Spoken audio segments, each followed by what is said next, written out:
এই বিশ্বকাপে Messi golden ball পাওয়ার দাবিদার ছিল, এটা একদম ফেয়ার। কিন্তু ফাইনালের দিন আমরা কি দেখলাম, যে মেসির এই গোল্ডেন বল রদ্রি হাতায় নিয়ে গেল।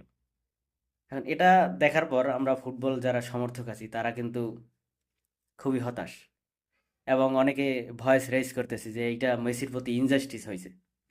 এখন গত সিজনে রদ্রি যখন ভিনির এই ব্যালন্ডিয়র হাতায় নিয়ে গেল, তখন কিন্তু আমরা এই ভয়েসটা রেজ করি নাই, আমরা হতাশ হই নাই।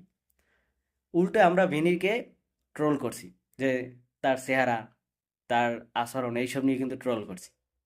কিন্তু প্রকৃতি সবসময় কিন্তু ফেয়ারে খেলে না, কারণ সেই সেম রদ্রিই কিন্তু মেসির গোল্ডেন বল হাতায় নিয়ে গেল।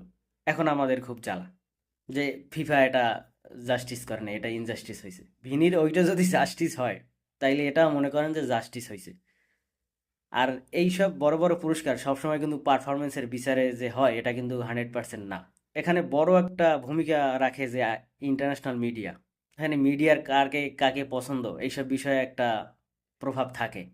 এখন পারফরমেন্সের বিচারে যদি এইসব বড় পুরস্কারগুলো বিবেচিত হয়, তাইলে কিন্তু ওই যে মেসির 8টা যে ব্যালন্ডিয়র, ওই 8টা ব্যালন্ডিয়রও কিন্তু মেসি পাইতো না। 2010, 2019, 2021, 2023 এই ব্যালন্ডিয়রগুলো কিন্তু বিতর্কিত। আপনার ইতিহাস ঘাটেন এবং রিসার্চ করেন।